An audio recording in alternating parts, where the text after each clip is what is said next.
The Jewish Response to Missionaries. This is a powerful, new, and complete 18-part digitally remastered CD series or 24-part cassette series with 423 new pages, plus an in-depth study guide by Rabbi Tovia Singer, a must-have for any library collection. This outstanding commentary is available now for only $99 plus shipping and handling. Order online now at www.outreachjudaism.org or call toll-free 1-800-315-JEWS. That's 1-800-315-JEWS.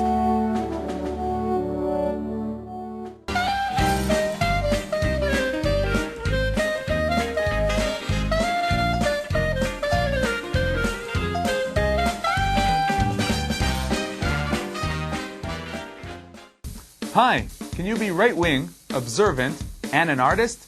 A look at the Jerusalem International Book Fair and 2 new robots developed at the College of Judea and Samaria in Ariel. Let's get the show on the road.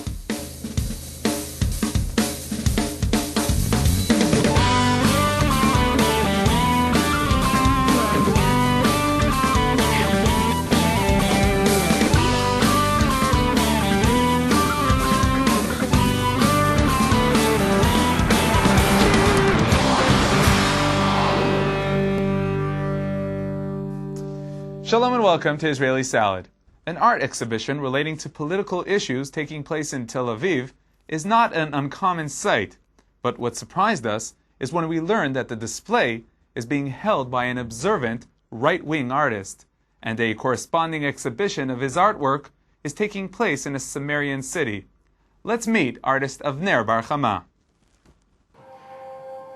Upon entering Avner Bar Chama's art exhibition in Tel Aviv, you immediately understand that this exhibition carries important messages. ישנה כאן מפה של ארץ ישראל שחתוכה ממראה ואני שם את זה על הרצפה. Here we have a map of Israel made out of mirror. I placed it on the floor so people could see themselves in it, but I made sure to write, beware, fragile. The unity in this country is very fragile. We're not careful enough. Avner Bar Chama is an observant Jewish artist who learned art in Tel Aviv between 1966 and 1973. Today, Avner teaches art in the Talpiot College in Tel Aviv. Avner divided his exhibition called Matzav Meitzav, a display of the situation, into 2 distinct parts. The first part is currently situated in Tel Aviv.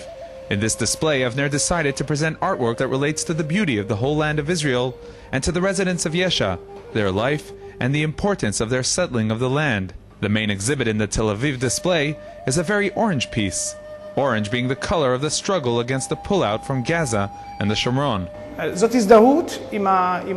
It's an act of support for the residents of Gush Katif. Us, people from Tel Aviv, and other places look at them as something far from us. I try to bring the lives of these people through presenting the beauty of the land of Israel. I created a map of oranges of the whole land of Israel, an orange map. On each orange I stuck a sticker with the word Jaffa. The hint is obvious. It's not just Gush Katif's problem, it's the problem of the whole country. Today it's Katif, tomorrow it could be Jaffa. Although we're talking here about an art exhibition, Avner sees his work as corresponding to some of the other protest actions taking place throughout the country. The world of art can be a cultural protest. It can convey the same message, but in a cultural way. In addition to conveying a political message, Avner also presents the difficulties and even the harsh questions that involve living in the land of Israel. When there are incidents like the ones we witnessed throughout the Intifada, you ask yourself, where's God in these cases? Here I have one of the terrorist acts, and I added the sky and the word Ayeka, where art thou? We're here, but where art thou? It's a very hard question, but in Judaism we're supposed to ask questions, and we need to accept that we won't understand everything.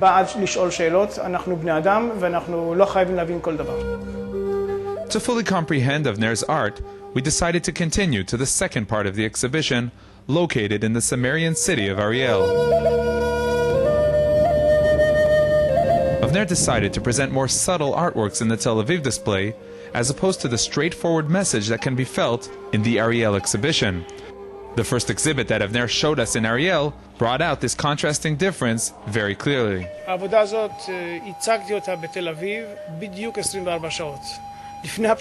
I displayed this piece in Tel Aviv for exactly 24 hours. Before the opening of the exhibition, I took it away because I thought it was too harsh. This picture agitated me very much.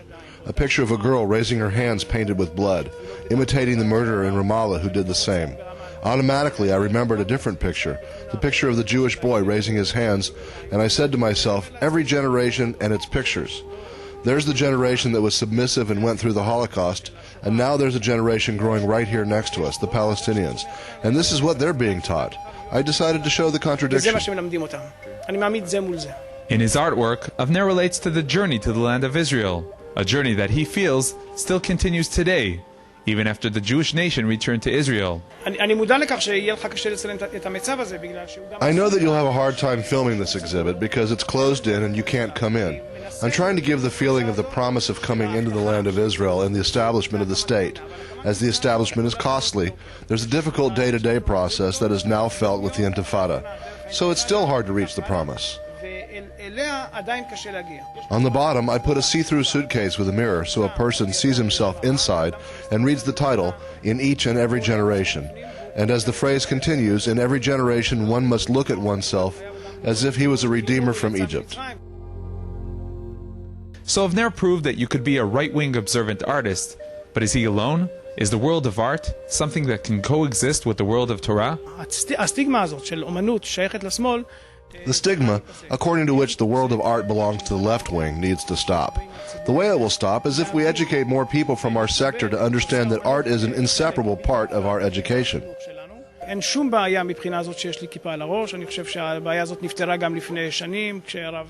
no problem with the fact that I have a kippah on my head. This problem has been solved years ago when Rabbi Kook and other rabbis said that if you have the talent for art, not only are you allowed to create art, but you're obligated to create art.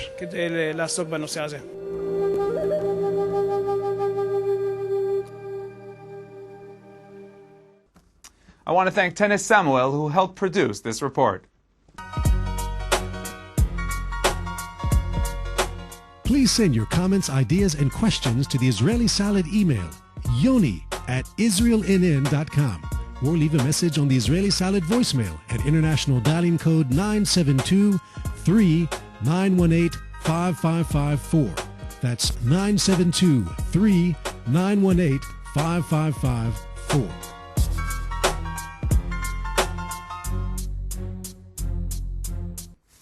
The 22nd Jerusalem International Book Fair took place between February 13th through the 18th.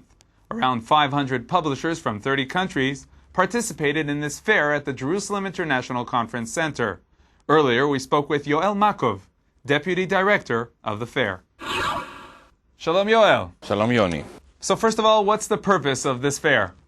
It is first of all a commercial fair. The idea is for publishers from all around the world to come here and do business among themselves.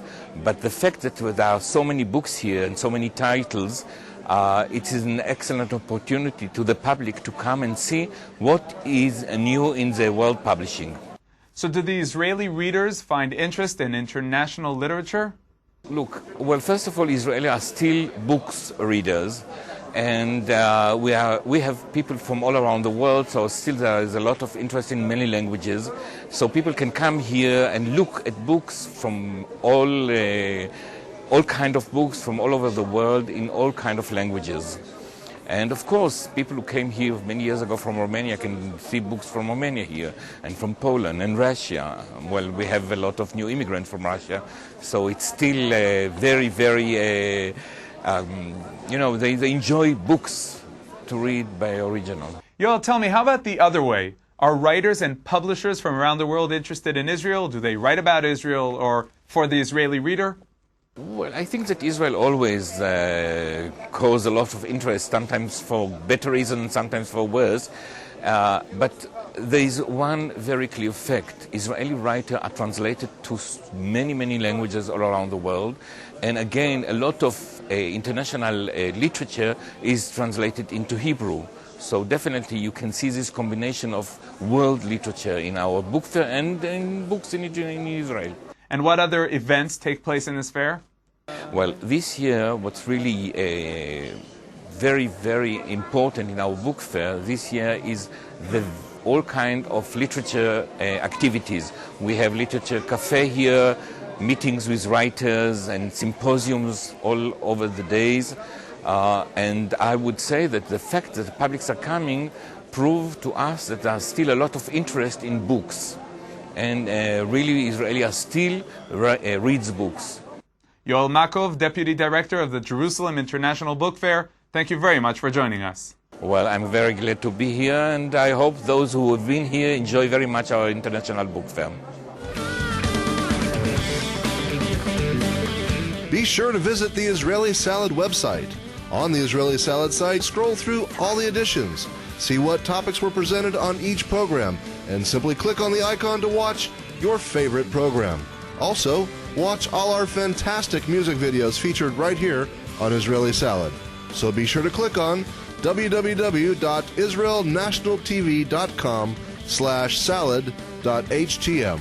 That's www.israelnationaltv.com/salad.htm.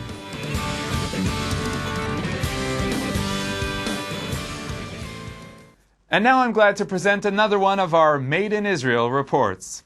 This time the field is robotics. Well, not only robotics, I guess you could say that the fields are robotics, firefighting, and mail delivery. Let's take a look. We visited the College of Judea and Samaria to meet two new friends. Let's call them the postman and the fireman. These robots were developed in the college in the Robotics and Computerized Production Laboratory in the Department of Mechanical Engineering, Mechatronics. The fireman robot, a very small fellow, has capabilities that can help save lives. He travels through the maze looking for the source of the fire. When it comes to the source of the fire, it remembers the location, quickly searches for more flames, and then returns and extinguishes the fire. The main advantage of the robot is that it can help reduce the damages caused by most fire extinguishing techniques. For example, in a big office building where there are a lot of documents, if a fire bursts out during the night, the sprinklers that are triggered can cause much damage to the documents. This robot can reach the specific source of the fire and extinguish it locally without damaging the rest of the office. The second robot, the postman, is not your regular remote control car. This robot can learn from its experience, and it can be taught to travel on a specific course, stopping at designated locations. The robot can get past obstacles. It can learn the course and do it again and again. According to these points, the robot moves, it calculates angles between each point, and the data is received from a digital compass. So there's an integration between a digital compass and a GPS system. In the near future, it'll travel through the college buildings and deliver mail. The greater goal is to achieve communication between a number of robots and to be able to synchronize between them and have them come to one specific location. Although the students at the College of Judea and Samaria are pleased with their developments, in robotics like in robotics, no invention is ever perfect, and there's always something that can be upgraded. To this robot, we're going to add a digital compass, a digital camera, all different developments. They'll be able to go upstairs. So forget about the science fiction movies that warn us of an overcoming of the robots on the human beings. At the College of Judea and Samaria in Ariel, robots are our friends. Robotics is a developing field, and in a few years, robots will be doing more than human beings. The robots are coming into our lives. We'll be glad to see our students continue developing and inventing more robots.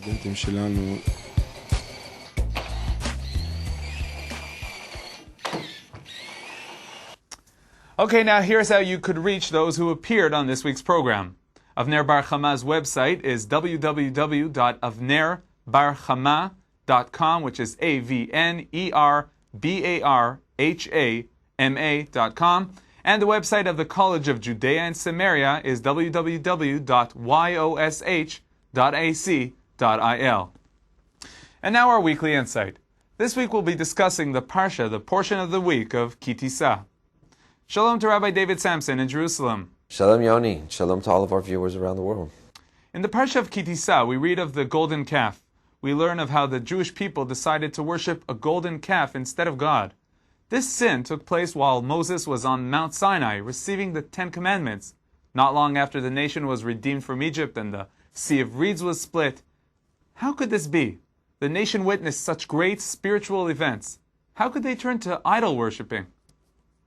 Well, this is a question that's discussed at length in the sources. And the idea that it's given by the Maharal from Prague, who's a revered rabbi who lived about 450 years ago in the city of Prague. He writes that sin goes together with greatness, and the greater a person is, the greater the mistakes that he makes, and the greater the tshuva that he has to do, and the greater the consolation that he is able to have. And the Jewish people, as a result of their greatness, also have a pitfall. And at this time of their greatest, majestic, spiritual high, this is where sin strikes. Together with this, the Kuzari, Rabbi Yehuda Halevi, mentions that we have to put it in its proper perspective. We're talking only about 3,000 out of 3 million. And we're talking not about the Jewish people in mass, but just a certain sect of the Jewish people, which nevertheless is a sin, but in its proper perspective. Whereas the Jewish people in mass were still with God, and there was a certain section, as we have today to our dismay, that is not with it. Thank you very much, Rabbi Samson. The Weekly Insight is brought to you in cooperation with Machon Meir, the largest Zionist institute in Israel, bringing people closer to Judaism. Okay, that's all for this week. Join us again next week for another edition. Until then, from all of us here at Israel National News, Shalom.